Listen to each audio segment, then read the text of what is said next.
জি, আমরা শুরু করতে পারি। আজকে আমাদের তামাদি আইন ১৯০৮ এর হচ্ছে ৪র্থ ক্লাস। তো এখন পর্যন্ত আমরা তামাদি আইন থেকে ১ থেকে ২৯ ধারা পর্যন্ত পড়েছিলাম। অর্থাৎ সবগুলো ধারা পড়েছি। আজকের ক্লাসে আমরা হচ্ছে সবগুলো আর্টিকেল পড়ার চেষ্টা করব। এখান থেকে আপনাদের আর্টিকেল থেকে কিন্তু লিখিত পরীক্ষায় খুব কম কোয়েশ্চেন হয়। আর্টিকেল থেকে এমসিকিউ পরীক্ষায় বেশি কোয়েশ্চেন হয়। আমাদের আর্টিকেল নিয়ে একটা টেনশন যে ১৮৩ টা অনুচ্ছেদ, এইখানে মামলা, আপিল এবং দরখাস্তের তামাদির মেয়াদ বলে দেয়া আছে। আমাদের এই বিষয়গুলো মনে থাকে না। স্বাভাবিক আমিও যখন আপনাদের মতো স্টুডেন্ট ছিলাম, আমারও মনে থাকতো না। আর মনে না থাকাটা কোনো খারাপ কিছু না যে এতগুলো আর্টিকেল। তো সেক্ষেত্রে আমি আপনাদেরকে ১ম এ যেটা বলব সেটা হলো আমরা ওই আর্টিকেল গুলোই পড়ব যেগুলো হচ্ছে বিগত সালে বার কাউন্সিল পরীক্ষায় এবং বিগত সালে জুডিশিয়াল সার্ভিস কমিশন পরীক্ষায় এবং হচ্ছে যেই আর্টিকেল গুলো আমাদের রেগুলার কোর্ট প্র্যাকটিসে কাজে লাগতেছে, সেই আর্টিকেল গুলোই আমরা পড়ে ফেলব। আশা রাখি ইনশাআল্লাহ এগুলো যদি পড়ে ফেলি তাহলে আমাদের পরবর্তী বার কাউন্সিল পরীক্ষায় আমাদের এমসিকিউ পরীক্ষায় যেই তামাদি আইন থেকে ১০ মার্কের কোয়েশ্চেন হয়, সেখানে আর্টিকেল থেকে ৫ মার্কের কোয়েশ্চেন হয়, সেই ৫ থেকে আমাদের ৫ ই কমন পড়বে। তাহলে আমরা কি পড়বো আর্টিকেল গুলো থেকে? আর্টিকেল গুলো ১৮৩ টা আর্টিকেল থেকে যেগুলো বার কাউন্সিলের পরীক্ষায় আসছে, যে আর্টিকেল গুলো থেকে জুডিশিয়াল সার্ভিস কমিশন পরীক্ষায় আসছে এবং যে আর্টিকেল গুলো আমাদের রেগুলার কোর্ট প্র্যাকটিসে কাজে লাগে, সেই আর্টিকেল গুলো পড়ে ফেললেই আমাদের এমসিকিউ পরীক্ষায় ইনশাআল্লাহ কোয়েশ্চেন কমন পড়বে। তাহলে ওই আর্টিকেল গুলো আমি আজকে আপনাদেরকে বলে দিব। আপনারা দয়া করে যাদের কাছে খাতা কলম আছে বা আপনারা যারা বই নিয়েছেন বা এই পিডিএফ ফাইলগুলো প্রিন্ট আউট করেছেন, ওইখানে দয়া করে দাগিয়ে রাখবেন। আমাদের যে তফসিল, এই তফসিলকে ১ম তফসিলেকে ৩ টা ভাগে ভাগ করা হয়েছে। যদিও এটা আমি আপনাদের ১ম ক্লাসে বলেছিলাম। আ ১ম তফসিলকে কয়টি ভাগে ভাগ করা হয়েছে? ৩ টি ভাগে ভাগ করা হয়েছে। ১ম ভাগে কি আছে? ১ম ভাগে আছে হচ্ছে মোকদ্দমা। অ্যাকচুয়ালি এখানে মামলা লেখা হয়েছে বোঝার স্বার্থে কিন্তু এটা হবে মোকদ্দমা। ২য় ভাগে কি আছে? ২য় ভাগে হচ্ছে কি? আপিল। আর ৩য় ভাগে কি আছে? ৩য় ভাগে আছে হচ্ছে আপনার দরখাস্ত। ৩য় ভাগে কি আছে? ৩য় ভাগে আছে হচ্ছে আপনার দরখাস্ত। তাহলে আপনার আ মামলা আছে কত থেকে কত অনুচ্ছেদে? মামলা আছে হচ্ছে ১ থেকে ১৪৯ অনুচ্ছেদে।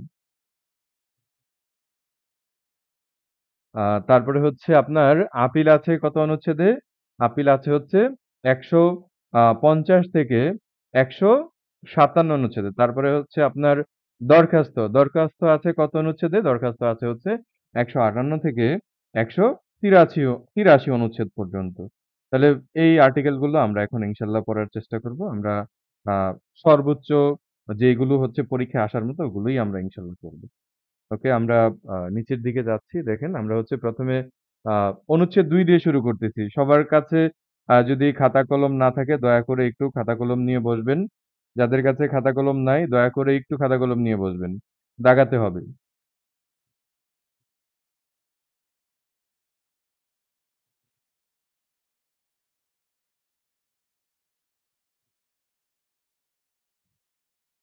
তাহলে অনুচ্ছেদ ২ ক্ষতিপূরণের মামলা। তাহলে যে কাজ করলে বা না করলে ক্ষতি হয়। তাহলে ক্ষতিপূরণের মামলার তামাদির মেয়াদ কতদিন? অনুচ্ছেদ ২ দাগ দিবেন দয়া করে। ক্ষতিপূরণের মামলার তামাদির মেয়াদ হলো ৯০ দিন। আমরা ক্ষতিপূরণের মামলা কোথায় পড়েছি? ধারা ২৪ এ পড়েছি। ধারা ২৪ এ কি পড়েছি? ক্ষতিপূরণের মামলা।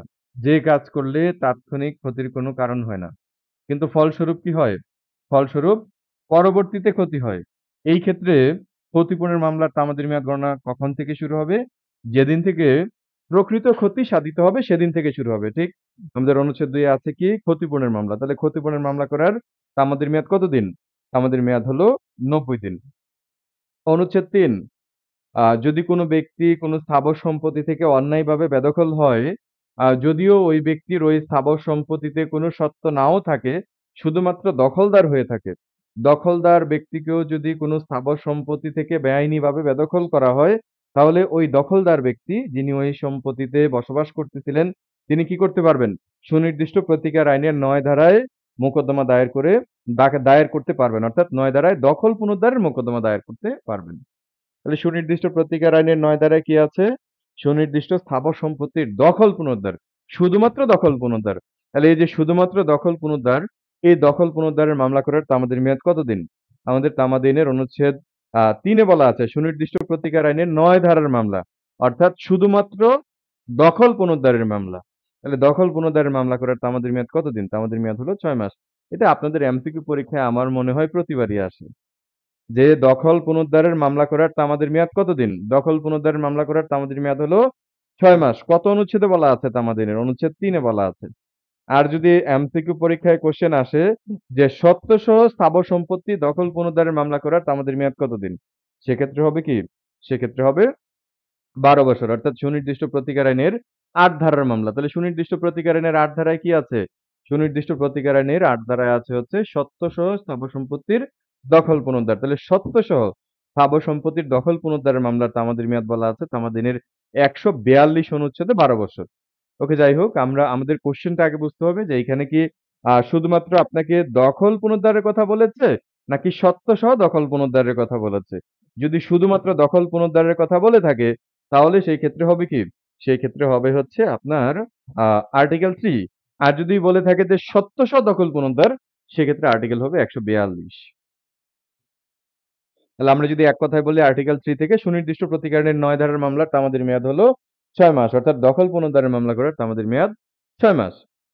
অনুচ্ছেদ ১০ অগ্রকয়ের মামলা। তাহলে অগ্রকয়ের মামলা করার তামাদির মেয়াদ কতদিন?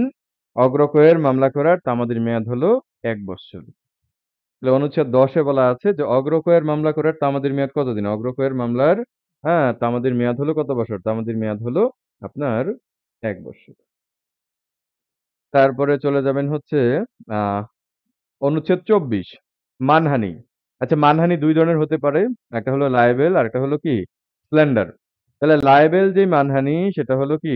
আপনার দলিলের মাধ্যমে মানহানি। একজন ভদ্রলোক উনি সরকারি চাকরিজীবী। খুব ভালো পোস্টে জব করে। এখন উনার বাড়ির সামনে আমরা জানি বর্তমানে হচ্ছে মব চলে, মব জাস্টিস চলে উনার বাড়ির সামনে। উনি খুবই ভালো লোক, ভদ্রলোক। কিন্তু উনার বাড়ির সামনে ধরেন হচ্ছে উনার বিশাল বড় একটা ভুঁড়ি দিয়ে, হ্যাঁ? হাতের মধ্যে একটা টাকার ব্রিফকেস দিয়ে জিহ্বাটা বড় করে তারপর হচ্ছে ওয়ালের মধ্যে উনার একটা কি করা হলো? ব্যঙ্গচিত্র আঁকা হলো। সেই ব্যঙ্গচিত্র থেকে সুনির্দিষ্টভাবে প্রতীয়মান হচ্ছে যে ইনি একজন কি? ঘুষখোর। তাহলে এই যে এটা মানহানিটা করলো, এটা কিসের মাধ্যমে মানহানি করলো? এটা হলো দলিলের মাধ্যমে মানহানি করলো। মানে দলিলের মাধ্যমে যদি মানহানি করে, সেক্ষেত্রে ওই ব্যক্তি কি করতে পারবেন? ক্ষতিপূরণের মামলা করতে পারবেন। সেই ক্ষতিপূরণের মামলার তামাদির মেয়াদ কত বৎসর? তামাদির মেয়াদ হলো ১ বৎসর। অনুচ্ছেদ ২৫ এ বলা আছে মানহানি স্ল্যান্ডার। স্ল্যান্ডার হলো কি? মৌখিকভাবে বলাবলি করতেছে। একজন খুবই ভালো একজন মানুষ, খুবই ভদ্র একজন মানুষ। কিন্তু আমরা মৌখিকভাবে বলাবলি করতেছি যে এই লোকটা কি নয়? এই লোকটা ভালো নয়, ভদ্র নয়, সে খারাপ, সে ঘুষখোর। মানে তার সম্পর্কে কুরুচি সম্পন্ন যে তার হচ্ছে মান নষ্ট হয়, তার হানিকর হয়, সম্মানের দিক থেকে এরকম কথাবার্তা বলতেছি। তাহলে সেই ক্ষেত্রে ওই ব্যক্তি কি করতে পারবেন? ক্ষতিপূরণের মামলা করতে পারবেন। সেই ক্ষতিপূরণের মামলার তামাদির মেয়াদ হলো ১ বছর। আমাদের এমসিকিউ পরীক্ষায় যে কোয়েশ্চেনটা হয় আমরা যেটা ভুল করি সেটা হলো আমরা হচ্ছে ২৪ এবং ২৫ গুলিয়ে ফেলি। ২৪ এ হলো আপনারা খাতায় লিখে রাখতে পারেন বা হচ্ছে যারা বই নিয়েছেন বা পিডিএফ ফাইল প্রিন্ট আউট করেছেন, এখানে কিন্তু লেখা নেই, শুধু লায়াবেল লেখা আছে। লায়াবেল মানে হচ্ছে কি? দলিলের মাধ্যমে মানহানি। খাতায় লিখেন যে লায়াবেল ইকুয়াল টু কি? দলিল। তাহলে ২৪ অনুচ্ছেদে কি? মানহানি দলিল। তাহলে দলিলের মাধ্যমে যদি মানহানি করা হয়, ক্ষতিপূরণের মামলা করার তামাদির মেয়াদ ১ বছর। অনুচ্ছেদ ২৫ হলো মৌখিকভাবে যদি মানহানি করা হয় তাহলে সেক্ষেত্রে ক্ষতিপূরণের মামলা করার তামাদির মেয়াদ হলো ১ বৎসর। এখন আমের সিজন প্রায় শেষ। কিছু আম আছে এখন বাজারে। গৌরমতি আম আছে। আমি দেখি ফেসবুকে এড দেয়। এখন আপনার বন্ধু শেষ সিজন সে হচ্ছে বাড়ি ধরেন চাঁপাইনবাবগঞ্জ। সেখানে কথার কথা গৌরমতি আম আছে। এখন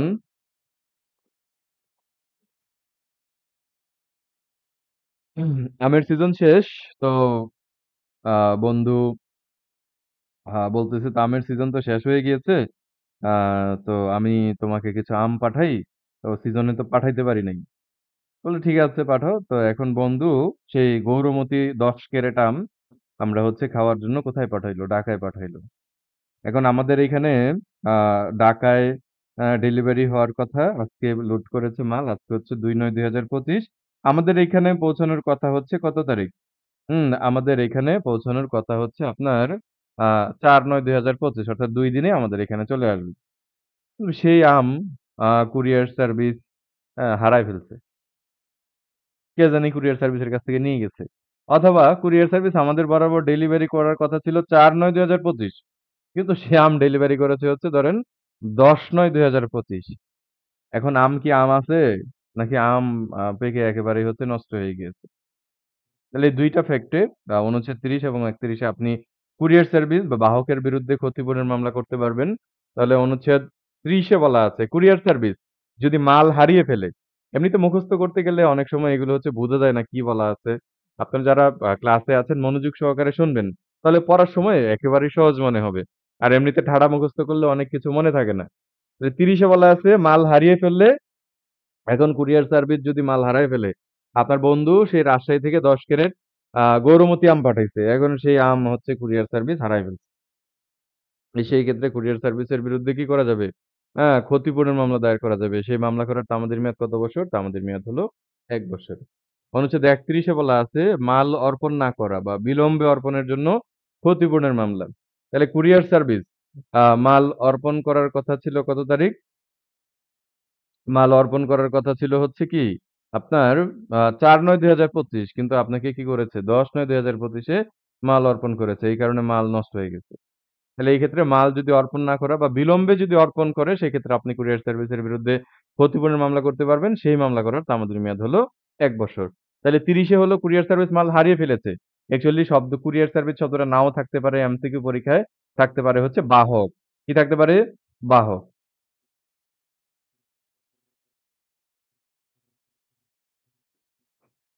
ওকে, আ তারপরে হচ্ছে অনুচ্ছেদ ৩৯ স্থাবর সম্পত্তিতে অনধিকার প্রবেশের জন্য ক্ষতিপূরণের মামলায় গণনা শুরু হয়। তাহলে আপনার একটা স্থাবর সম্পত্তি আছে, জমি আছে। এখন সেখানে যদি কেউ অনধিকার প্রবেশ করে, তাহলে স্থাবর সম্পত্তিতে যদি কেউ অনধিকার প্রবেশ করে, তাহলে সেই ক্ষেত্রে আপনি কিসের মামলা করতে পারবেন? ক্ষতিপূরণের মামলা করতে পারবেন। সেই মামলা করার তামাদির মেয়াদ কত বছর? সেই মামলা করার তামাদির মেয়াদ হলো ৩ বৎসর। অনুচ্ছেদ ৪০ এ বলা আছে গ্রন্থস্বত্ব বা বিশেষ অধিকার। আপনি একটা বই লিখেছেন, আমি একটা বই লিখেছি। Black diamond MCQ. এখন এই ব্লাক ডায়মন্ড এমসিকিউ যদি কেউ কপি করে, হ্যাঁ? তাহলে সেই ক্ষেত্রে আমি তার বিরুদ্ধে কিসের মামলা করতে পারবো? আমি তার বিরুদ্ধে ক্ষতিপূরণের মামলা করতে পারবো। সেই ক্ষতিপূরণের মামলার তামাদির মেয়াদ কত? সেই ক্ষতিপূরণের মামলার তামাদির মেয়াদ হলো ৩ বৎসর। অনুচ্ছেদ ৪২ এ বলা আছে অন্যায়ভাবে নিষেধাজ্ঞা লাভের ফলে ক্ষতির জন্য ক্ষতিপূরণের মামলা। আদালতকে ভুল বুঝিয়ে আদালতকে ভুল বুঝিয়ে যদি কেউ আপনার হচ্ছে নিষেধাজ্ঞা লাভ করে, তাহলে সেই ক্ষেত্রে আপনি কিসের মামলা করতে পারবেন? ক্ষতিপূরণের মামলা করতে পারবেন। সেই ক্ষতিপূরণের মামলার তামাদির মেয়াদ কত বৎসর? তামাদির মেয়াদ হলো ৩ বৎসর। অনুচ্ছেদ ৫০ এ বলা আছে জীবজন্তু, যানবাহন, নৌকা, গৃহের আসবাবপত্রের ভাড়া দেওয়ার মামলা। আমরা কিন্তু অনুচ্ছেদ ৫০ ইতিপূর্বে ৬ এর ১ ধারায় পড়েছি। ৬ এর ১ ধারায় কি পড়েছিলাম? ক নাবালক থাকা গেলে নৌকার ভাড়া আদায়ের মামলা করার অধিকার প্রাপ্ত হয়। ইহার ৪ বছর পর ক সাবালক হয়। এই ক্ষেত্রে সে কত বছরের মধ্যে মামলা করতে পারবে? আমরা বলেছিলাম সাবালক হওয়ার তারিখ থেকে সে ৩ বছরের মধ্যে মামলা করতে পারবে। তাহলে এই যে সে সাবালক হওয়ার তারিখ থেকে ৩ বছরের মধ্যে মামলা করতে পারবে, সেই ৩ বছর আমরা কোথা থেকে পাইলাম?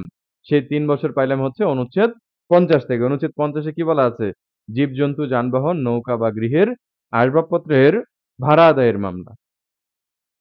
তারপরে অনুচ্ছেদ ৫২ তে বলা আছে কখন মূল্য পরিশোধিত হবে তা যদি নির্ধারিত না থাকে। তাহলে কখন মূল্য পরিশোধিত হবে, হ্যাঁ? তা যদি নির্ধারিত না থাকে, তাহলে সেই ক্ষেত্রে মামলা করার তামাদির মেয়াদ কত বৎসর? তামাদির মেয়াদ হলো ৩ বৎসর। তাহলে কখন মূল্য পরিশোধিত হবে সেটা যদি নির্ধারিত না থাকে, তাহলে বিক্রিত পণ্যের মূল্য আদায় বাবদ মোকদ্দমার গণনা শুরু হবে পণ্য অর্পণের তারিখ থেকে। যেদিন আপনি পণ্য অর্পণ করবেন, সেদিন থেকে তামাদির মেয়াদ গণনা শুরু হবে। অর্থাৎ আপনি প্রোডাক্ট পাঠাইছেন, এখন কবে টাকা দিবে সেটা উল্লেখ করা নেই। তাহলে উল্লেখ যদি না করা থাকে সেই ক্ষেত্রে মামলা করার তামাদির মেয়াদ কত বৎসর? পণ্য অর্পণের তারিখ থেকে ৩ বছর। আর 53 তে বলেছে যদি উল্লেখ থাকে, তাহলে সেই ক্ষেত্রে ওই সময় উত্তীর্ণ হওয়ার পর থেকে 53 তে হলো তামাদির মেয়াদ ৩ বছর। তাহলে 52 এবং 53 ২ টাই কিসের মামলা? পণ্যের অর্থ আদায়ের মামলা। 57 এ হলো সরাসরি অর্থ আদায়ের মামলা। অর্থাৎ যেটা ঋণ নেওয়া হয়েছে কর্যের মাধ্যমে আ আপনার হচ্ছে যে টাকাটা নেওয়া হয়েছে আ অর্থের মাধ্যমে পরিশোধযোগ্য কর্যের টাকা। এখানে কাজের টাকা আছে এটা হবে কর্যের টাকা। কর্যের টাকা আদায়ের মামলা। যখন কর্য দেওয়া হয় তখন থেকে তামাদির মেয়াদ কত বছর? তামাদির মেয়াদ হলো ৩ বছর। 58 এ বলা আছে চেকের মাধ্যমে কর্যের টাকা আদায়ের মামলা। চেক দিয়েছে। হ্যাঁ? চেকের মাধ্যমে কর্যের টাকা আদায়ের মামলার তামাদির মেয়াদ কত বৎসর? যখন চেক বানানো হয় তখন থেকে হচ্ছে আপনার ৩ বৎসর। অনুচ্ছেদ ৯১ বলা আছে দলিল রদ, দলিল বাতিল। তাহলে দলিল বাতিল দলিল রদ কোথায় আছে আমাদের সুনির্দিষ্ট প্রতিকার আইনের? দলিল বাতিল আছে সুনির্দিষ্ট প্রতিকার আইনের ৩৯ ধারা। তাহলে ৩৯ ধারার যেই দলিল বাতিল বা ক্যান্সেলেশন অফ ইনস্ট্রুমেন্ট, সেই দলিল বাতিলের মামলা করার তামাদির মেয়াদ কত বছর? সেই দলিল বাতিলের মামলা করার তামাদির মেয়াদ হলো ৩ বৎসর। আপনারা অবশ্যই যে আর্টিকেল গুলোর কথা বলতেছি অবশ্যই দাগাবেন। অবশ্যই খাতায় দাগাবেন। এগুলো তো আসলে আপনাদের আলাদা করে পড়ানোর কিছু নেই, তারপরেও বলে দিচ্ছি। ৯৫ হলো প্রতারণার মাধ্যমে যে ডিক্রি নেওয়া হয়েছে তা রদের মামলা।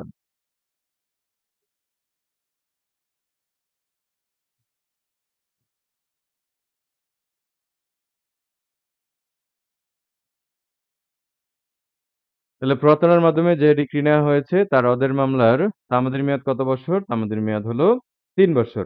১০৩ এবং ১০৪। ১০৩ এ বলা আছে কি তলবি মোহরানার জন্য মামলা।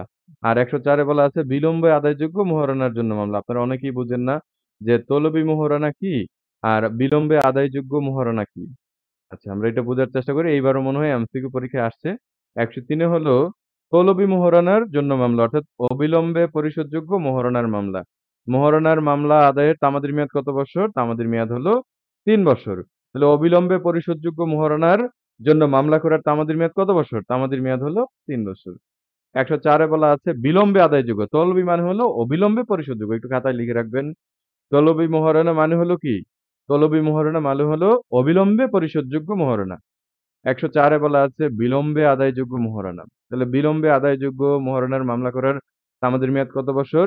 বিলম্বে আদায়যোগ্য মোহরানার মামলা করার তামাদির মেয়াদ হলো ৩ বছর। ১০৯ এ বলা আছে স্থাবর সম্পত্তি হতে মিন প্রফিট আদায়ের মামলা। তাহলে স্থাবর সম্পত্তি হতে মিন প্রফিট আদায়ের মামলা করার তামাদির মেয়াদ কত বছর? স্থাবর সম্পত্তি থেকে মেইন প্রফিট আদায়ের মামলা করার তামাদির মেয়াদ হলো ৩ বছর। আবার একটু পিছনে ব্যাক করতেছি আর্টিকেল ৯১ অর্থাৎ অনুচ্ছেদ ৯১, অনুচ্ছেদ ১০৩, অনুচ্ছেদ ৯৫, অনুচ্ছেদ ১০৪ ভেরি, ভেরি ইম্পোর্টেন্ট এগুলো থেকে প্রতিবারই কোয়েশ্চেন আসে। যে আর্টিকেল গুলো বলতেছি প্রত্যেকটা আর্টিকেল পড়তে হবে।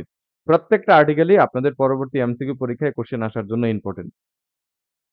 তাহলে ১০৩ এ পড়লাম হচ্ছে অবিলম্বে পরিশোধযোগ্য মোহরানা, যেটার মামলা করার তামাদির মেয়াদ হলো ৩ বছর। আর ১০৪ এ হলো বিলম্বে আদায়যোগ্য মোহরানা, সেটার ক্ষেত্রে মামলা করার তামাদির মেয়াদ হলো ৩ বছর। ১০৯ বলা আছে স্থাবর সম্পত্তি হতে মিন প্রফিট আদায়ের মামলা। তাহলে মিন প্রফিট মানে কি? মিন প্রফিট মানে কি? বেআইনিভাবে হুম, জবরদখলকারী তার সাধারণ বুদ্ধিমত্তায় আ ওই জমি থেকে যে মুনাফা অর্জন করে তাকে বলা হয় কি? মিন প্রফিট। তাহলে জবরদখলকারী যে ব্যক্তি স্থাবর সম্পত্তি অন্যায়ভাবে দখল করে আসছে, জবরদখলকারী তার সাধারণ বুদ্ধিমত্তায়, হ্যাঁ? স্থাবর সম্পত্তি থেকে যেই মুনাফা অর্জন করে তাকে বলা হয় কি? মিন প্রফিট। সেই মিন প্রফিট আদায়ের মামলা করার তামাদির মেয়াদ কত বছর? তামাদির মেয়াদ হলো ৩ বছর। অনুচ্ছেদ ১১৩ তে বলা আছে চুক্তির সুনির্দিষ্ট কার্য সম্পাদন। তাহলে আমাদের সুনির্দিষ্ট প্রতিকার আইনের ১২ ধারায় কি আছে? একটু মেনশন করে রাখবেন, খাতায় লিখে রাখবেন, নোট করে রাখবেন। হ্যাঁ, তাহলে ১১৩ র সাথে লিখেন হচ্ছে এসআর অ্যাক্ট, এসআর অ্যাক্ট বা সুনির্দিষ্ট প্রতিকার আইন ধারা ১২। খাতায় লিখেন ১১৩ সমান সমান এসআর অ্যাক্ট সেকশন 12। তাহলে এসআর অ্যাক্ট বা সুনির্দিষ্ট প্রতিকার আইনের ১২ ধারায় কি আছে? সুনির্দিষ্ট প্রতিকার আইনের ১২ ধারায় আছে চুক্তির সুনির্দিষ্ট কার্য সম্পাদন। তাহলে কয়টি ক্ষেত্রে ১২ ধারায় আদালত চুক্তির সুনির্দিষ্ট কার্য সম্পাদনের আদেশ দিতে পারেন? ৪ টি ক্ষেত্রে আদালত চুক্তির সুনির্দিষ্ট কার্য সম্পাদনের কি করতে পারেন? আদেশ দিতে পারেন। ওকে তাহলে সেই ১১৩ ধারায় যে চুক্তির সুনির্দিষ্ট কার্য সম্পাদনের মামলা, এই ১১৩ অনুচ্ছেদে বলা আছে তামাদি আইনের চুক্তির সুনির্দিষ্ট কার্য সম্পাদনের মামলা করার তামাদির মেয়াদ হলো ১ বৎসর। আগে ছিল ৩ বৎসর, সেগুলো এখন কত বৎসর করা হয়েছে? এখন সেটা ১ বৎসর করা হয়েছে। ১১৪ অনুচ্ছেদে বলা আছে চুক্তি প্রত্যাহারকরণের মামলা, যেটাকে আমরা বলি সুনির্দিষ্ট প্রতিকার আইনের ৩৫ ধারার মামলা। একটু লিখে রাখেন অনুচ্ছেদ ১১৪ অনুচ্ছেদ ১১৪ ইকুয়াল টু কি হবে? অনুচ্ছেদ ১১৪ ইকুয়াল টু হচ্ছে খাতায় লিখেন SR act section 35। SR act অর্থাৎ সুনির্দিষ্ট প্রতিকার আইন ধারা কত? সুনির্দিষ্ট প্রতিকার আইন ধারা হলো আপনার আ ৩৫। খাতায় লিখেন যে অনুচ্ছেদ ১১৪ হলো সুনির্দিষ্ট প্রতিকার আইন ধারা হলো কত? ধারা হলো আপনার ৩৫। তাহলে ৩৫ এ কি আছে? রেসিশন অফ কন্ট্রাক্ট অর্থাৎ বিচারপূর্বক চুক্তি রদ। তাহলে চুক্তি রদের মামলা করার তামাদির মেয়াদ আগে ছিল ৩ বছর, সেটা সংশোধন হয়ে ১/৭/২০০৫ থেকে সেটা ১ বৎসর করা হয়েছে। তাহলে চুক্তি রদের মামলা করার তামাদির মেয়াদ কত বৎসর? ১১৪ অনুচ্ছেদে চুক্তি রদের মামলা করার তামাদির মেয়াদ হলো ১ বৎসর। তাহলে ১১৩ ধারায় হলো চুক্তির সুনির্দিষ্ট কার্য সম্পাদন অর্থাৎ সুনির্দিষ্ট প্রতিকার আইনের ১২ ধারার মামলা। আর ১১৪ তে হলো কি? চুক্তি প্রত্যাহার বা রেসিশন অফ কন্ট্রাক্ট, হ্যাঁ? সুনির্দিষ্ট প্রতিকার আইনের ৩৫ ধারার মামলা। ২ টার ক্ষেত্রে তামাদির মেয়াদ হলো ১ বৎসর। ১১৫, ১১৬ না পড়লেও চলবে। আ জাস্ট রিডিং করে যায়েন, দেখে যায়েন। আর ১২০ ভেরি, ভেরি ইম্পোর্টেন্ট। ১২০ এ কি বলা আছে? আমাদের এই তামাদি আইনের যে অনুচ্ছেদগুলো আছে, আমরা শুরুতেই বলেছিলাম ১ থেকে ১৪৯ অনুচ্ছেদ পর্যন্ত মোকদ্দমা দায়েরের তামাদির মেয়াদ বলে দেয়া আছে। ১৫০ থেকে ১৫৭ পর্যন্ত আপিল দায়েরের তামাদির মেয়াদ বলে দেয়া আছে। ১৫৮ থেকে ১৮৩ পর্যন্ত দরখাস্ত দায়েরের তামাদির মেয়াদ বলে দেয়া আছে। এখন আমাদের ১২০ অনুচ্ছেদে বলা আছে, এই যে তামাদিনের ১ থেকে ১৪৯ অনুচ্ছেদ পর্যন্ত যে মোকদ্দমা দায়েরের তামাদির মেয়াদ বলে দেয়া আছে। এখন ১ থেকে ১৪৯ অনুচ্ছেদ পর্যন্ত চলে গেলেন। একটা মোকদ্দমা আছে, যেই মোকদ্দমার তামাদির মেয়াদ সম্পর্কে মাত্র তামাদি আইনে কি নাই? মাত্র তামাদি আইনে বিধান নাই, অর্থাৎ তামাদি আইনের ১ থেকে ১৪৯ অনুচ্ছেদ পর্যন্ত নাই। তাহলে আবার বলি, যেই সকল মোকদ্দমা দায়েরের তামাদির মেয়াদ সম্পর্কে অত্র তামাদি আইনে কোনো বিধান নাই, সেই সকল মোকদ্দমা দায়েরের তামাদির মেয়াদ হলো ৬ বৎসর। আমাদের ১২০ অনুচ্ছেদে কি বলা আছে? সার্বজনীন কথা বলা আছে।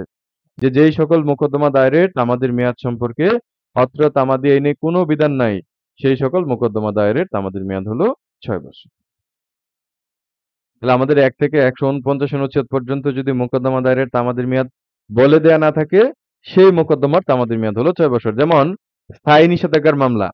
আপনারা দেখবেন যে ১ থেকে ১৪৯ অনুচ্ছেদ পর্যন্ত চলে যাবেন। ১ থেকে ১৪৯ অনুচ্ছেদ পর্যন্ত সার্চ করে দেখবেন যে স্থায়ী নিষেধাজ্ঞার মোকদ্দমা আপনি কত বছরের মধ্যে করবেন সেটা বলা আছে কিনা, দেখবেন যে বলা নেই। তাহলে যেহেতু বলা নেই, সেই কারণে স্থায়ী নিষেধাজ্ঞার মামলা করার তামাদির মেয়াদ কত বছর হবে? তামাদির মেয়াদ হবে ৬ বছর। যেমন আমাদের সুনির্দিষ্ট প্রতিকার আইনের ৪২ ধারায় যে ঘোষণামূলক মোকদ্দমা আছে, সেই ঘোষণামূলক মোকদ্দমা দায়েরের তামাদির মেয়াদ কত বছর হবে? এটা কিন্তু তামাদি আইনে বলে দেয়া নাই। যেহেতু বলে দেয়া নাই, এই কারণে তামাদির মেয়াদ কি হবে? তামাদির মেয়াদ হবে ৬ বছর। তাহলে ১২০ অনুচ্ছেদ very, very important, huge important. ১২০ অনুচ্ছেদে বলা আছে, যেই সকল মোকদ্দমা দায়েরের তামাদির মেয়াদ সম্পর্কে অত্র তামাদি আইনে কোনো বিধান নাই, সেই সকল মোকদ্দমা দায়েরের তামাদির মেয়াদ হলো ৬ বছর। ১২৩ আমরা পড়েছি। ১২৩ পড়েছি কোথায়? ১২৩ পড়েছি হচ্ছে ৮ ধারার উদাহরণে। মিরাসের মামলা। মিরাসের মামলা কি? মিরাসের মামলা হলো মৃতের সম্পত্তির বন্টনের মামলা। তাহলে মৃতের সম্পত্তির বন্টনের মামলা বা মৃতের উইলকৃত সম্পত্তির বন্টনের মামলাকে কি বলা হয়? মৃতের উইলকৃত সম্পত্তির বন্টনের মামলাকে বলা হয় মিরাসের মামলা। তাহলে মিরাসের মামলা হলো কি? আপনার মৃতের সম্পত্তির বন্টনের মামলা বা মৃতের উইলকৃত সম্পত্তির বন্টনের মামলা। আমরা ৮ ধারায় যে ১ম উদাহরণটা পড়েছিলাম, ৮ ধারার সেই উদাহরণে আমরা পড়েছিলাম যে ক নাবালক থাকা গেলে মিরাস আদায়ের মামলা করার অধিকার প্রাপ্ত হয়। ইহার ১১ বৎসর পর সে সাবালক হয়। সাধারণ আইন অনুসারে ক এর মামলা করার জন্য হাতে অবশিষ্ট থাকে ১ বৎসর। তাহলে এই ক্ষেত্রে সে অতিরিক্ত হিসাবে ৮ ধারার বিশেষ ব্যতিক্রমের কারণে আরো কত বছর সময় পাবে? অতিরিক্ত হিসেবে আরো সে ২ বৎসর সময় পাবে। অর্থাৎ কত বছরের মধ্যে মামলা করতে হবে? তার মামলা করতে হবে, মামলা করার জন্য সে সময় পাবে হচ্ছে ৩ বৎসর। তাহলে সেই ৮ ধারার যে মিরাসের মামলার উদাহরণ পড়েছি, সেই মিরাসের মামলা এখানে কোথায় আছে? ১১৩ অনুচ্ছেদে আছে যে মিরাসের মামলা, হ্যাঁ? মৃতের সম্পত্তির বন্টনের মামলা। তাহলে মিরাসের মামলা বা মৃতের সম্পত্তির বন্টনের মামলার তামাদির মেয়াদ কত বৎসর? তামাদির মেয়াদ হলো ১২ বৎসর। ১২৩ তারপরে হলো আপনার ১২৪, ১২৪ এ কি বলা আছে? বংশগত পদ দখলের মামলা। তাহলে বংশগত পদ দখলের মামলা করার তামাদির মেয়াদ কত বছর? বংশগত পদ দখলের মামলা করার তামাদির মেয়াদ হলো ১২ বছর। তাহলে বংশগত পদ দখলের মামলা এর আমরা কোথায় পড়েছি? আমরা হচ্ছে তামাদিনের ৮ ধারার যে ২য় উদাহরণ, যে ক উন্মাদ থাকাকালে বংশগত পদ দখলের মামলা করার অধিকার লাভ করে। ইহার ৬ বছর পর ক কি হয়? আপনার হচ্ছে আ উন্মাদ থেকে সুস্থ হয়। তাহলে এই ক্ষেত্রে তার মামলা করার জন্য কত বছর অবশিষ্ট থাকবে বা কত বছরের মধ্যে মামলা করতে পারবে? আমরা ৮ ধারার উদাহরণে পড়েছিলাম, সেখানে সে যেহেতু তার হাতে ৬ বছর সময় আছে এবং সেটা ৩ বছর থেকে বেশি, এই কারণে সে ৬ বছরের মধ্যে কি করতে পারবে? মামলা দায়ের করতে পারবে। তাহলে আমাদের ১২৪ অনুচ্ছেদে কি বলা আছে? বংশগত পদ দখলের মামলা। তাহলে সেই বংশগত পদ দখলের মামলার তামাদির মেয়াদ কত বছর? তামাদির মেয়াদ হলো 12 বছর। ১৪২ অনুচ্ছেদ ভেরি, ভেরি ইম্পোর্টেন্ট। আমরা বারবার বলেছি, আমরা আর্টিকেল 3 পরিসীমাও বলেছি। আর্টিকেল 3 তে পড়েছি সুনির্দিষ্ট প্রতিকার আইনের ৯ ধারার মামলা। অর্থাৎ সুনির্দিষ্ট প্রতিকার আইনের ৯ ধারায় কি আছে? সুনির্দিষ্ট প্রতিকার আইনের ৯ ধারায় আছে হচ্ছে আপনার শুধুমাত্র দখল পুনরুদ্ধারের মামলা। তাহলে শুধুমাত্র দখল পুনরুদ্ধারের মামলা করার তামাদির মেয়াদ কত বছর? শুধুমাত্র দখল পুনরুদ্ধারের মামলা করার তামাদির মেয়াদ হলো আপনার আর্টিকেল 3 অনুযায়ী ৬ মাস। কিন্তু আমরা যদি সুনির্দিষ্ট প্রতিকারের ৮ ধারায় যাই, অর্থাৎ এসআর অ্যাক্টের ৮ ধারা। তাহলে সুনির্দিষ্ট প্রতিকারের ৮ ধারায় যেই সত্ত্বসহ দখল, তাহলে সত্ত্বসহ দখল পুনরুদ্ধারের মামলা করার তামাদির মেয়াদ কত বছর? এই সত্ত্বসহ দখল পুনরুদ্ধারের মামলা করার তামাদির মেয়াদ হলো আপনার ১২ বছর। তাই সত্ত্বসহ দখল পুনরুদ্ধারের মামলা করার তামাদির মেয়াদ কত বছর হবে? সত্ত্বসহ অর্থাৎ সুনির্দিষ্ট প্রতিকারের ৮ ধারা সত্ত্বসহ স্থাবর সম্পত্তির দখল পুনরুদ্ধারের মামলা করার তামাদির মেয়াদ হলো ১২ বছর। সুনির্দিষ্ট প্রতিকারের ৮ ধারা পেলাম, ৯ ধারা পেলাম, তারপরে হচ্ছে আপনার আ আ ৩৫ ধারা পেলাম, ৩৯ ধারা পেলাম, তারপরে হচ্ছে ৪২ পাইলাম, ৫৪ পাইলাম। তাহলে ৪২ আর ৫৪ কোথায় পড়ে যাবে? ৪২ এ হলো ঘোষণামূলক মোকদ্দমা। আর ৫৪ তে কি? স্থায়ী নিষেধাজ্ঞার মোকদ্দমা। তাহলে ৪২ আর ৫৪ পড়ে যাবে হচ্ছে আপনার কোথায়? পড়ে যাবে হচ্ছে আপনার ১২০ অনুচ্ছেদে। মানে ১২০ অনুচ্ছেদে কি বলা আছে? যে সকল মোকদ্দমা দায়েরের তামাদির মেয়াদ সম্পর্কে অত্র তামাদি আইনে কোনো বিধান নাই, সেই সকল মোকদ্দমা দায়েরের তামাদির মেয়াদ হলো ৬ বছর।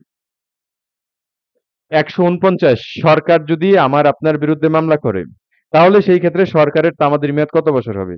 তাহলে সরকার যদি আমার আপনার বিরুদ্ধে মামলা করে, তাহলে সেই ক্ষেত্রে তামাদির মেয়াদ হবে কত বছর? তামাদির মেয়াদ হবে ৬০ বৎসর।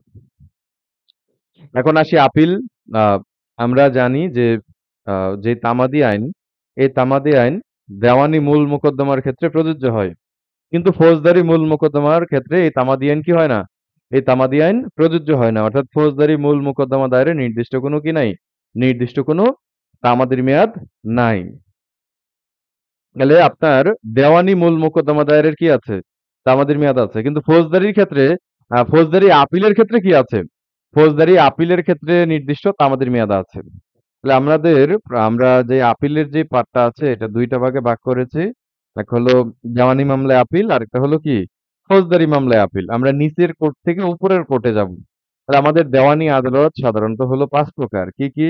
সহকারী জজ, সিনিয়র সহকারী জজ, তারপর হলো যুগ্ম জেলা জজ, অতিরিক্ত জেলা জজ এবং আমাদের ডিস্ট্রিক্ট পর্যায়ে সর্ব উপরের আদালত হলো জেলা জজ। আর আমাদের তারপরে হলো হাইকোর্ট, তার উপরে হলো কি? তার উপরে হলো অ্যাপিলেট ডিভিশন। আমরা এই আপিলটা দেওয়ানি মামলার ক্ষেত্রেও যেমন প্রযোজ্য হয়, ফৌজদারি মামলার ক্ষেত্রেও কি হয়?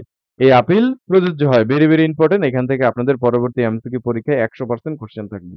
আপিল থেকে ২ টা থাকবে ইনশাআল্লাহ।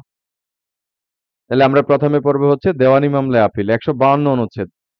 নিম্ন আদালতের রায়ের বিরুদ্ধে জেলা জজে আপিল। তাহলে সহকারী জজ বা সিনিয়র সহকারী জজ বা যুগ্ম জেলা জজ কোনো আপনার হচ্ছে কি দেয়?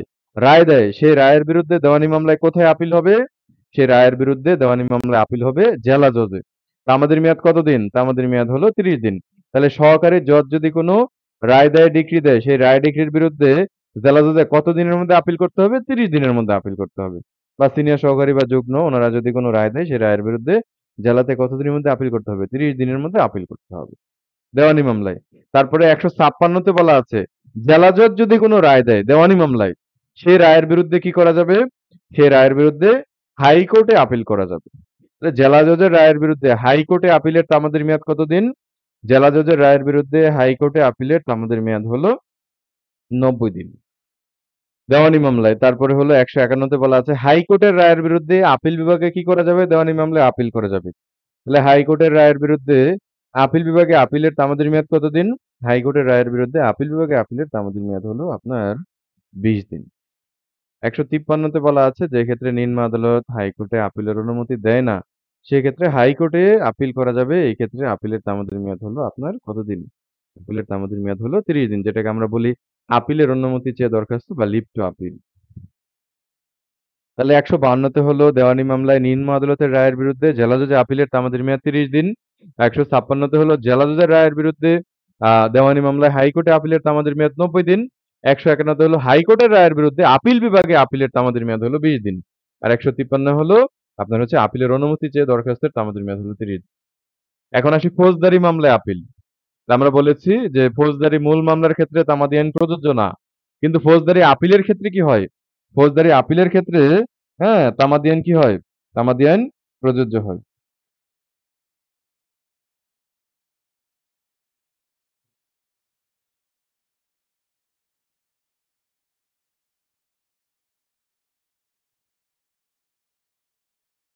তাহলে ফৌজদারি আপিলের ক্ষেত্রে আমরা যদি ১৫০ অনুচ্ছেদে যাই, এখানে বলা আছে ভেরি, ভেরি ইম্পোর্টেন্ট যদি সেশন জাজ বা হচ্ছে যেকোনো আদালত সেটা নারী শিশু নির্যাতন দমন ট্রাইব্যুনালও হতে পারে। যাদের মৃত্যুদণ্ড বিধান বা হচ্ছে এডিশনাল সেশন হতে পারে, যাদের মৃত্যুদণ্ড দেওয়ার ক্ষমতা আছে, তাহলে নিম্ন আদালত, সেশন কোর্ট বা ট্রায়াল কোর্ট যদি মৃত্যুদণ্ড দেয়, সেই মৃত্যুদণ্ডের বিরুদ্ধে কি করা যাবে? মৃত্যুদণ্ডের বিরুদ্ধে হাইকোর্টে আপিল করা যাবে। তাহলে মৃত্যুদণ্ডের বিরুদ্ধে হাইকোর্টে আপিলের তামাদির মেয়াদ কতদিন? হাইকোর্টে আপিলের তামাদির মেয়াদ হলো ৭ দিন। যেমন আপনার কোর্ট হলো কি? রাজশাহী জজ কোর্ট। এখন রাজশাহী জজ কোর্ট থেকে একটা আপনার হচ্ছে ৩০২/৩৪ এর মামলায় অর্থাৎ মার্ডার মামলায় ২ জন ব্যক্তিকে কি করল?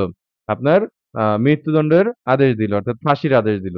তাহলে সেই মৃত্যুদণ্ডের আদেশের বিরুদ্ধে আসামি কি করতে পারবেন? হাইকোর্টে আপিল করতে পারবেন। সেই হাইকোর্টে আপিলের তামাদির মেয়াদ কতদিন? হাইকোর্টে আপিলের তামাদির মেয়াদ হলো ৭ দিন। অনুচ্ছেদ ১৫৪ তে বলা আছে নিম্ন আদালতের রায়ের বিরুদ্ধে কি করা যাবে? দায়রা আদালতে আপিল করা যাবে। তাহলে ক্রিমিনাল মামলায় নিম্ন আদালতের নাম কি? যেমন judicial magistrate, senior judicial magistrate, chief judicial magistrate, হ্যাঁ? তারপরে হচ্ছে কি জয়েন্ট সেশন জাজ, ওনারা যদি কোনো আপনার হচ্ছে কি দেয়? রায় দেয়। সেই রায়ের বিরুদ্ধে কি করা যাবে? দায়রা আদালতে কি করা যাবে? দায়রা আদালতে অর্থাৎ সেশন কোর্টে আপিল করা যাবে। তাহলে ম্যাজিস্ট্রেসি, চিফ জুডিশিয়াল ম্যাজিস্ট্রেট বা হচ্ছে আপনার আ কি বলে এটাকে? জয়েন্ট সেশন জাজ উনারা যদি কোনো রায় দেয়, সেই রায়ের বিরুদ্ধে কোথায় আপিল করা যাবে? দায়রা আদালতে। সেশন জাজ কোর্টে কি করা যাবে? আপিল করা যাবে। সে আপিলের তামাদির মেয়াদ কতদিন? আপিলের তামাদির মেয়াদ হলো ৩০ দিন। তাহলে আমাদের দেওয়ানিতেও নিম্ন আদালতের রায়ের বিরুদ্ধে জেলা জজের আপিলের তামাদির মেয়াদ ৩০ দিন। ক্রিমিনালের ক্ষেত্রেও নিম্ন আদালত, ম্যাজিস্ট্রেসি বা হচ্ছে জয়েন্ট সেশন জাজ তাদের রায়ের বিরুদ্ধে অর্থাৎ নিম্ন আদালতের রায়ের বিরুদ্ধে দায়রা আদালতে সেশন কোর্টে আপিলের তামাদির মেয়াদ হলো ৩০ দিন। তারপরে আসি ১৫৫ অনুচ্ছেদ। ১৫৫ তে বলা আছে দায়রা আদালতের রায়ের বিরুদ্ধে হাইকোর্টে আপিল। তাহলে সেশন কোর্ট যদি কোনো রায় দেয়, সেই রায়ের বিরুদ্ধে হাইকোর্টে আপিল করা যাবে। তামাদির মেয়াদ কতদিন? তামাদির মেয়াদ হলো ৬০ দিন। একটু বেসিক পার্থক্য যদি আমরা বুঝি ১৫৫ এবং হচ্ছে আপনার ১৫৬ র মধ্যে ১৫৬ তে বলা আছে দেওয়ানি মামলার ক্ষেত্রে যে আপনার আ জেলা জজ যদি কোনো রায় দেয়, সেই রায়ের বিরুদ্ধে হাইকোর্টে আপিলের তামাদির মেয়াদ হলো ৯০ দিন। আর ক্রিমিনাল মামলার ক্ষেত্রে দায়রা আদালত যদি কোনো রায় দেয়, সেই রায়ের বিরুদ্ধে হাইকোর্টে আপিলের তামাদির মেয়াদ হলো ৬০ দিন। তার মানে সিভিল মামলায় আপনি ৩০ দিন সময় বেশি পাচ্ছেন। আর ক্রিমিনাল মামলায় আপনি ৩০ দিন সময় কম পাচ্ছেন। সিভিল মামলায় হাইকোর্টে আপিলের তামাদির মেয়াদ হলো ৯০ দিন। আর ক্রিমিনাল মামলায় হাইকোর্টে আপিলের তামাদির মেয়াদ হলো ৬০ দিন। তবে ১৫০ এবং ১৫৭ ব্যতীত। ১৫৭ তে বলা আছে খালাসের বিরুদ্ধে পাবলিক প্রসিকিউটর কি করতে পারবেন? খালাসের বিরুদ্ধে পাবলিক প্রসিকিউটর আপিল করতে পারবেন। তাহলে খালাসের বিরুদ্ধে পাবলিক প্রসিকিউটর কর্তৃক আপিলের তামাদির মেয়াদ কতদিন? হ্যাঁ, খালাসের বিরুদ্ধে পাবলিক প্রসিকিউটর কর্তৃক আপিলের তামাদির মেয়াদ হলো ৬ মাস। আপনারা একটু খাতায় লিখেন সবাই যে ফৌজদারি কার্যবিধির ৪১৭ ধারা লিখেন খাতায়। ফৌজদারি কার্যবিধির অথবা সংক্ষেপে লিখেন সিআরপিসি ৪১৭। সিআরপিসির ৪১৭ ধারায় কি বলা আছে? সিআরপিসির ৪১৭ ধারায় বলা আছে খালাসের বিরুদ্ধে আপিল। তাহলে আমাদের আপনার হচ্ছে তামাদিনের ১৫৭ অনুচ্ছেদে বলা আছে খালাসের বিরুদ্ধে আপিল। আবার ফৌজদারি কার্যবিধির ৪১৭ ধারায় বলা আছে খালাসের বিরুদ্ধে আপিল। তাহলে ১৫৭ তে হলো তামাদিনের ১৫৭ তে হলো খালাসের বিরুদ্ধে পাবলিক প্রসিকিউটর বা সরকার কর্তৃক আপিল। আর আমাদের ফৌজদারি কার্যবিধির ৪১৭ তে হলো খালাসের বিরুদ্ধে ফরিয়াদি আপিল করবে অর্থাৎ বাদী কর্তৃক আপিল। তাহলে খালাসের বিরুদ্ধে ১৫৭ আর্টিকেল অনুযায়ী পাবলিক প্রসিকিউটর আপিলের তামাদির মেয়াদ হলো ৬ মাস। আর আমাদের ফৌজদারি কার্যবিধির ৪১৭ ধারায় খালাসের বিরুদ্ধে ফরিয়াদি কর্তৃক আপিল বা বাদী কর্তৃক আপিলের তামাদির মেয়াদ হলো ৬০ দিন। একটু লিখে রাখেন যে ৪১৭ ধারা বাদী কর্তৃক আপিল খালাসের বিরুদ্ধে তামাদির মেয়াদ ৬০ দিন। এখন আসি দরখাস্ত।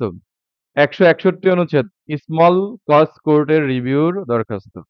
এর তামাদির মেয়াদ কতদিন? তামাদির মেয়াদ হলো SCC court, small causes court. এর তামাদির মেয়াদ হলো ১৫ দিন। 162 তে বলা আছে হাইকোর্টে রিভিউর দরখাস্ত। এটা আপনাদের এমসিকিউ পরীক্ষায় আসছে। 162 টা একটু দাগিয়ে রাখবেন। আর সবগুলো ইম্পোর্টেন্ট, সবগুলোই দাগিয়ে রাখবেন। হাইকোর্টে রিভিউর দরখাস্ত। তাহলে হাইকোর্ট রিভিউ মানে কি? যে আদালত রায় দিয়েছে, যে আদালত ডিক্রি দিয়েছে, সেই আদালতে কি করা হয়? সে আদালতে রিভিউ করা হয়। তাহলে হাইকোর্টে রিভিউর দরখাস্তের তামাদির মেয়াদ কতদিন? হাইকোর্টে রিভিউর দরখাস্তের তামাদির মেয়াদ হলো 20 দিন। একবারে যদি ট্রু সেন্সে বলি 163 এবং 164 অনুচ্ছেদ এবং হচ্ছে 168 এবং 169 অনুচ্ছেদ থেকে আপনাদের এবং হচ্ছে 176 এবং 177 থেকে আপনাদের পরবর্তী যেই প্রিলিমিনারি পরীক্ষা সেখানে ইনশাল্লাহ 100% একটা বা দুইটা কোশ্চেন থাকবে। 5টা কোশ্চেন হয় আপনাদের ইয়া থেকে এই আর্টিকেল থেকে এমসিকিউ পরীক্ষা। সেখান থেকে আপিল থেকে 2টা হয়। তারপরে হচ্ছে আপনার 163, 164, 168, 169, 176 এবং 177 এইখান থেকে 2টা হয়। তাহলে 4টা হয়ে গেল। আর সব মিলিয়ে জিলে একটা হয় আরকি। খুব বেশি ইম্পোর্টেন্ট।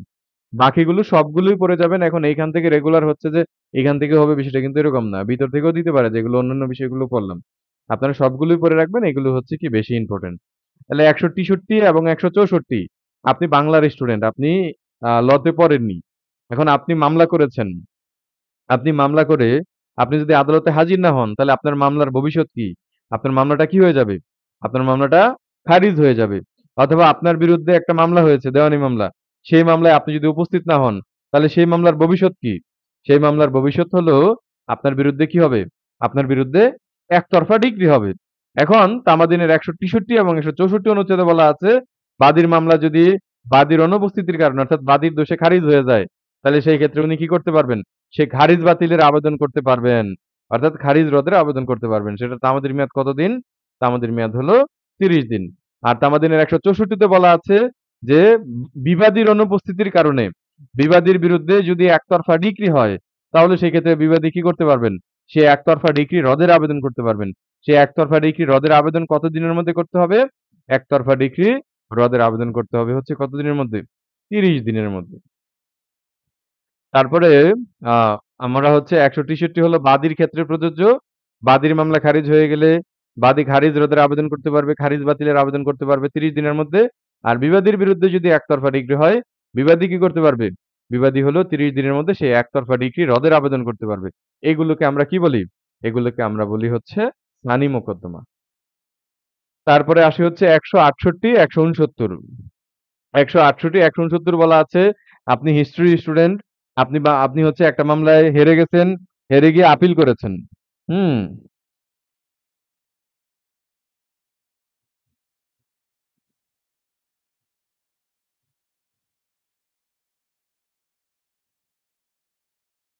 এখন আপনি আপিল করে আপনি হলেন আপিলকারী। আপনি আদালতে উপস্থিত হলেন না। তাহলে আপনি আপিলকারী, আপিল করে যদি আদালতে উপস্থিত না হন, সেক্ষেত্রে আপনার আপিলের ভবিষ্যৎ কি? আপনি আপিল করেছেন, আপনি হলেন আপিলকারী। এখন আপনি আপিলকারী যদি আদালতে উপস্থিত না হন, সেক্ষেত্রে আপনার আপিলটা কি হবে? আপনার আপিলটা খারিজ হয়ে যাবে। আবার যার বিরুদ্ধে আপিল করেছেন যার বিরুদ্ধে আপিল করেছেন তিনি যদি হাজির না হন তাহলে সেক্ষেত্রে কি হবে? হুম? যার বিরুদ্ধে আপিল করেছেন তিনি যদি হাজির না হয় তাহলে তার বিরুদ্ধে কি হবে? একতরফা ডিক্রি হবে। আর আমাদের ১৬৮ তে বলা আছে যে আপনি বা মানে যিনি আপিল করেছেন আপিলকারী অনুপস্থিত থাকার কারণে আপিল কি হলো? আপিলটা খারিজ হয়ে গেল। আপিল যদি খারিজ হয়ে যায় সেক্ষেত্রে আপনি কি করতে পারবেন? সেই খারিজকৃত আপিল পুনরায় চালুর দরখাস্ত করতে পারবেন। তাহলে খারিজকৃত আপিল পুনরায় চালুর দরখাস্তের তামাদির মেয়াদ কতদিন? তামাদির মেয়াদ হলো ৩০ দিন। আর ১৬৯ এ বলা আছে আপিল যদি একতরফা শুনানি হয়, অর্থাৎ বিবাদীর বিরুদ্ধে রেসপন্ডেন্টের বিরুদ্ধে যথাযথভাবে নোটিশ জারি হয়েছে। জারি হওয়ার পরেও সে আদালতে উপস্থিত হননি।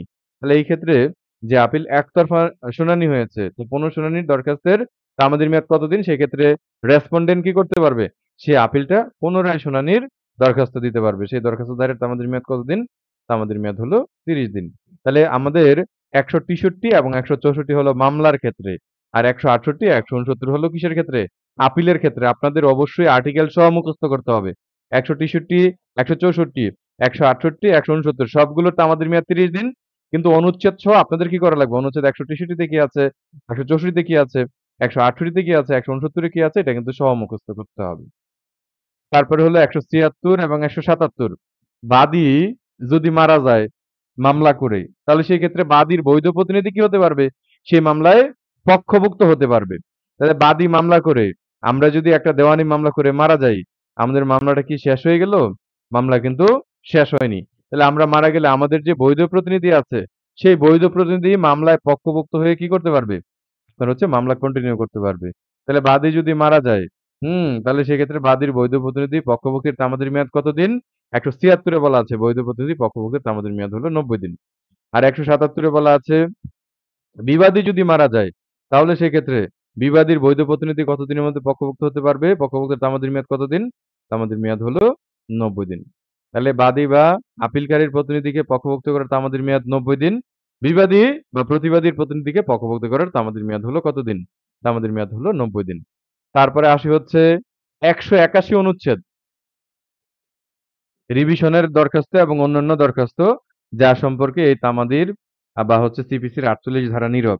আমরা ১২০ অনুচ্ছেদে কি পড়েছি? একেবারে ট্রু সেন্সে যদি বলি, ১২০ অনুচ্ছেদে পড়েছি, যেই সকল মোকদ্দমা দায়েরের তামাদির মেয়াদ সম্পর্কে অত্র তামাদি আইনে কোনো বিধান নাই, সেই সকল মোকদ্দমা দায়েরের তামাদির মেয়াদ হলো কত বৎসর?